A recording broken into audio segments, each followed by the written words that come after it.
Incluyendo los de la mesa, como Claudio Flores. ¿Cómo estás, Claudio? Muy bien, muy contento de estar festejando el Día del Padre aquí con ustedes. Con Rafael Cardona. ¿Cómo estás, Rafael? Muy bien, muchas gracias. Felicidades a todos los padres de familia. Felicidades, Javier. Gracias, felicidades. Y yo creo que debemos de luchar los padres de familia para que en México nos den un día fijo, como a las mamás, en equidad de género, y no tengamos siempre algún domingo al mes, ¿no? El tercer domingo de julio. Sí, ya, que sea un día que fijo. nos den por usos y costumbres el 28 de diciembre. ¿No? Es el que los nos inocentes. Toca. Sí. Sí. Ya ven que nos encanta tirarnos un poquito aquí a los hombres. Que para el 10 de mayo hay que reservar, para el Día del Padre, ¿no? Con que llegues hay lugar, ¿no? Hay lugar, no se preocupe. No hay problema, pero bueno, Llaman, nosotros aquí, venga. aquí celebramos con mucho gusto a la mesa y a los que nos acompañan desde sus casas, y arrancamos con el primer tema de hoy, que tiene que ver con esto que Paula Sofía Vázquez llama la campaña de Magritte, la de la pipa, que no es la pipa. Esto no es una campaña. Esto no es una campaña, ¿no? Hay vallas. La traición de las imágenes. Hay espectaculares por todos lados, hay mítines, pero no vaya usted a pensar que esto es una campaña, porque lo que estamos viendo es el proceso interno de Morena para la elección del coordinador o coordinadora de la defensa de la Cuarta Transformación. Y lo cierto es que aunque los tiempos legales dicen una cosa, los tiempos políticos están corriendo por otro carril. Y yo quisiera empezar por ahí, Javier, porque esto es una cosa pues, atípica, yo creo que ilegal, no, por lo menos en el sentido común. No sé si tú nos decías el otro día que al no llamar al voto, pues no están cometiendo actos anticipados de campaña. Pero a ver, ¿cómo estás viendo esto que ya arrancó y está por todos lados? Primero, te diré dos partes. La primera parte es, en estos procesos, sabes cómo inicias, pero no cómo acaban. Entonces, cualquier cosa creo que puede pasar. Creo que sí hay una preferencia, digamos, del presidente, y la que va a abrir las puestas clave de Sheinbaum, pero cualquier cosa puede pasar.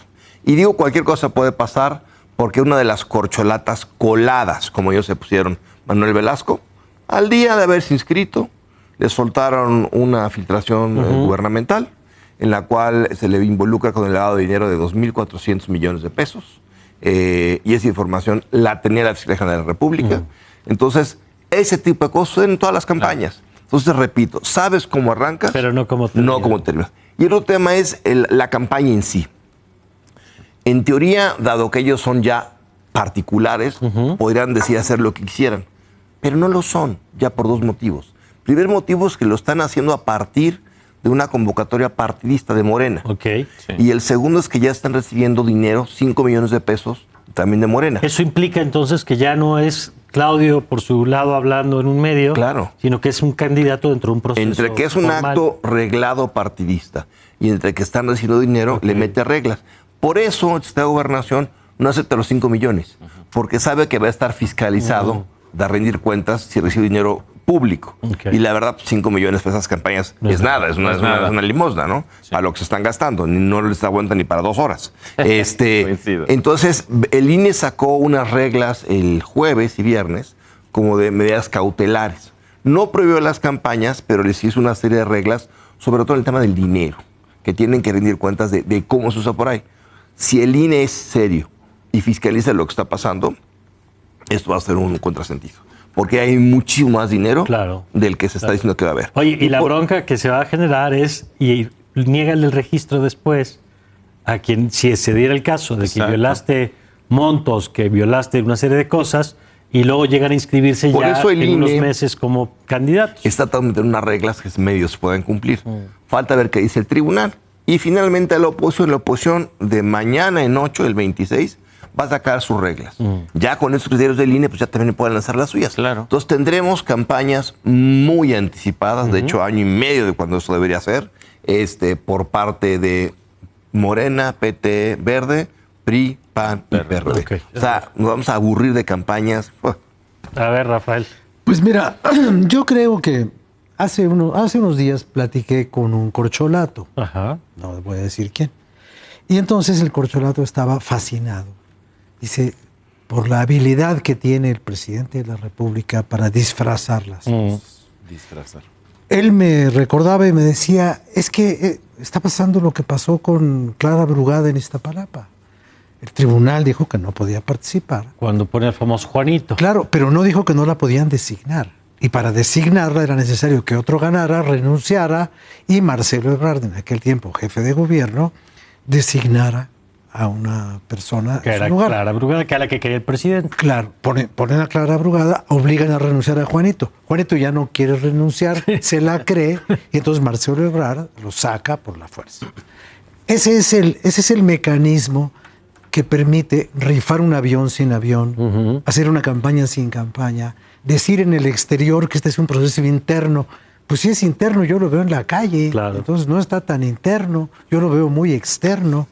Y entonces veo también algunos signos de que esta disciplina que ya habían firmado y con la que todos estaban de acuerdo, empieza como 15 a minutos. resquebrajarse. En el mismo evento. Sí. Pero imagínate, la señora Sheinbaum manoteándole ahí al pobre de Durazo, que tiene cara de perro en periférico, no sabe qué hacer. Monreal y el candidato del PT, mirando de soslayo y recopilando información. Y después el señor Adán Augusto, pues o no cree en el proceso, o está tan seguro de que no lo necesita, que ni siquiera se registra. Manda a un señor que casualmente es el hermano de aquel señor al cual Alejandro Encinas, sustituto temporal en gobernación del señor Adán Augusto, metió en una cajuela para que no lo metieran a la otra cajuela. Entonces dices, esto es la cosa nostra.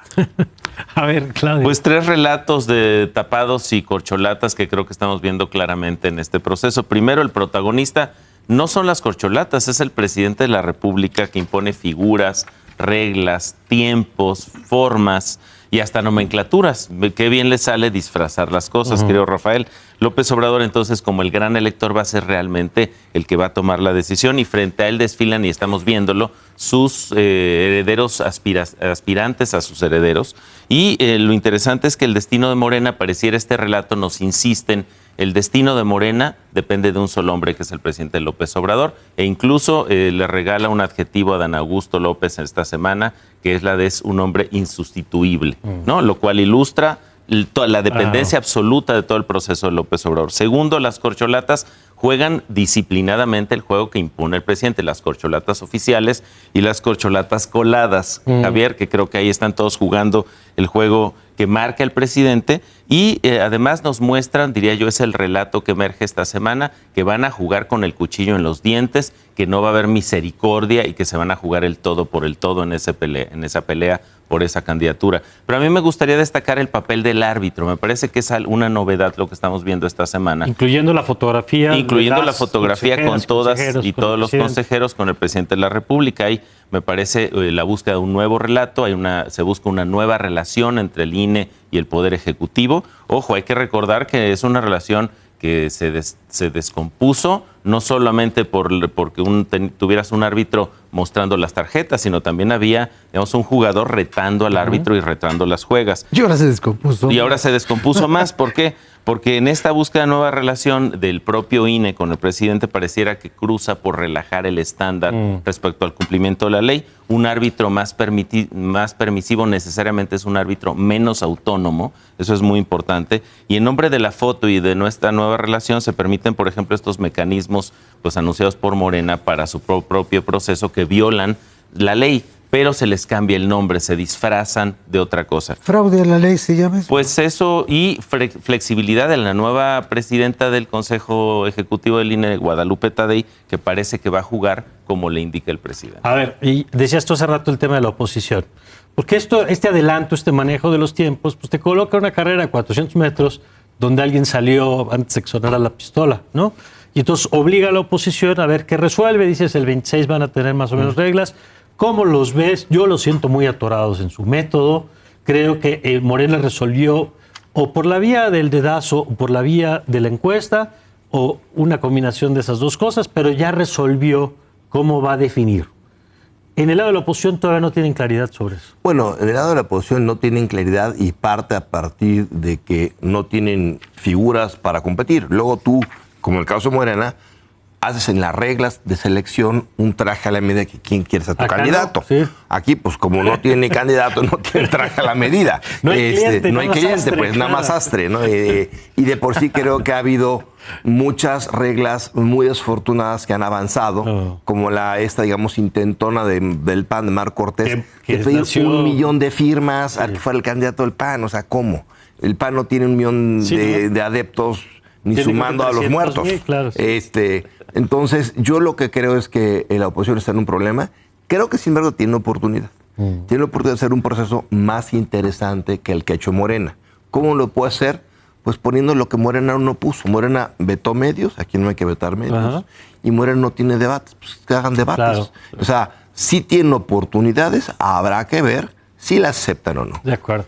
¿Algún apunte sobre este tema de la oposición? Por cierto, la llegada de Xochitl Gálvez. Xochitl Gálvez, creo que esa es la novedad. Ella es ya decir, se tiró, ¿no? Ya se tiró al frente con bien. esa posición. Mira, yo lo que veo es que por estar analizando la poca personalidad que tienen los posibles candidatos de la oposición, no nos hemos puesto a calificar sinceramente la poca calidad que tienen las corcholatas. O sea, todo el mundo dice, es que la oposición no tiene una figura importante. Y el oficialismo sí la tiene. De los 7 o de los 6 estos, haces 1.5, Sí, cuando la mucho. diferencia es que tiene una marca de partido. Claro. La diferencia es que tienen atrás al presidente de la República. sí, claro. Y el Y eso poder vale mucho. absoluto Y eso, del presidente. claro. Y es cierto, esto claro. es lo que le va a permitir al presidente. Mira, es una maravilla que ni uno solo de los aspirantes de Morena haya definido su personalidad. No. Todos saben que la única manera de conseguir la candidatura es Mimetizarse explicándose a sí mismos como la Continuidad. continuidad de la cuarta transformación. Sí, sí, sí. No de una ideología, sino de una etiqueta con la que el presidente de la República se vendió desde un principio. De acuerdo. Y entonces, en ese sentido, estamos viendo algo así como los 7 enanos, ¿no? No estamos viendo realmente alguien que diga, yo quiero esto, yo soy El presidente esto. es quien gana las elecciones para Morena. Totalmente. Delfina ni hizo campaña, Sí. en Coahuila. Ni habló. Porque la verdad, el que gana las campañas es el López presidente. Obrador. El que es Morena es el presidente. Entonces hacen bien todos ellos en jalar la imagen y la marca del presidente. Y por eso el presidente tiene sus márgenes tan amplios de decir, porque él sabe que el que los hace ganadores o De acuerdo. perdedores es él. Ahora, antes de que nos coma el tiempo, yo quiero agregar el tema de la detención de la jueza Angélica Sánchez. Es un caso, pues es relevante, Javier, si quieres empezamos contigo, porque es una mujer que ya había sido detenida previamente, que tiene los caminos conducen al gobierno de Veracruz y un gobierno que se ha caracterizado por acciones autoritarias, con leyes a modo autoritarias, que encuentran ahora una expresión pues, muy preocupante en este caso. Es una jueza, que la información que hay pública al día de hoy, no digo que pueda haber Sí. más, pero la que hay un día hay es una jueza que dejó libre a un criminal porque los elementos con que se le capturaron fueron indebidos. Y hay muchas reglas para eso.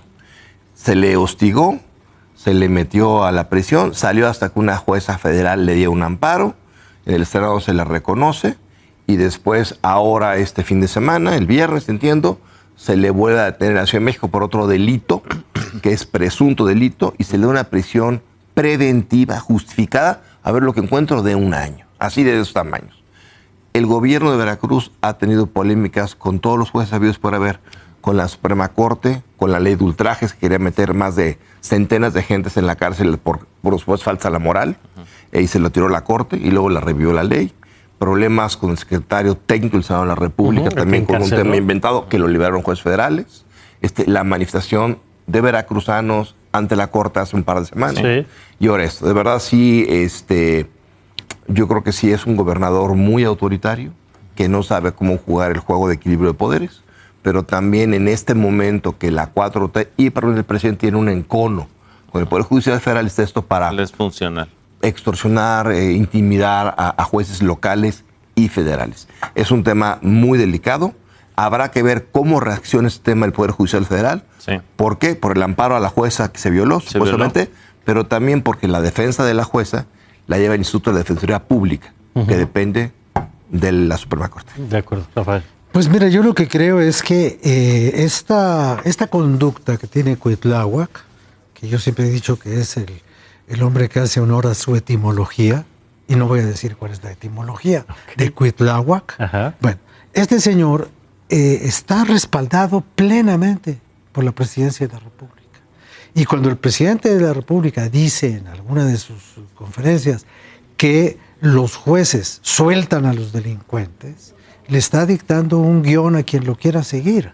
Este hombre lo sigue, trae un contingente de personas que cargan cajas de muerto con la efigie. Oye, pero además, perdón que te interrumpa, esto que dices, en las mañaneras, en las semanas de manera regular, se presenta en pantalla donde dice jueces, juezas que favorecen a los delincuentes. Claro. Y no se explica por qué por se echaron para atrás, si había fallas en la acusación. Si no se integra bien un expediente de acusaciones, no se pueden violar los derechos de las personas solamente porque alguien te detiene sin elementos para hacerlo. Entonces, el juez se convierte en un violador de derechos humanos, el derecho a la libertad, el debido proceso, bla, bla. Todo este conjunto de garantías que tienen los ciudadanos. Pero a Cuitláhuac se le aplaude cuando hace estas cosas. El presidente dijo, qué bueno que este hombre sí haya venido a la corte. Entonces este señor queda infatuado, se sabe protegido y actúa realmente como quiere, con un atropello de cavernícola. Coincido, creo que hemos sido muy generosos con los objetivos, pero yo creo que es muy peligroso el mensaje que manda el presidente López Obrador a través de su gobernador Cuitláhuac García en el sentido del uso político de la justicia para perseguir opositores y críticos.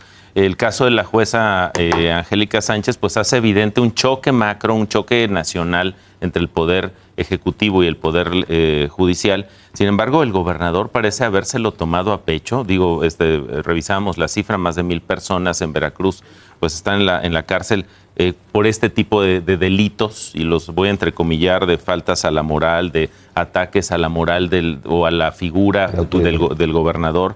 Pues el gobernador Cuitláhuac García me parece que está confundido. Creo que quizá él cree que lo eligieron como cacique y no lo eligieron como gobernador. Y en ese sentido, pues tiene que respetar la ley. Me parece además terrible todo el ecosistema del aparato, digamos, policíaco y judicial, la Guardia Nacional ejecutando la captura, la Fiscalía de la Ciudad de México. Entiendo que al menos verificaron el tema de la salud o facilitando ahí las instalaciones para poder hacer esto. Esto es lo que nos espera en México, persecución política contra quienes piensen distinto. Es el modelo Ortega, ¿no? Pues si se deja el Poder Judicial es eso. Ortega, tienen los elementos para defenderse y poner un alto a su Poder Judicial Federal. Veremos qué hace. Vamos a ver cómo responde esta semana. Gracias, Javier. Gracias, buen día. Gracias, Rafael. Gracias a ustedes, muy buenos días. Y a comer hoy. Gracias, ya. El Día del Padre. Pero váyanse con tiempo, se va a llenar. Sí, porque no va a haber lugar. Se va a llevar. Bueno, vamos a una pausa y enseguida regresamos.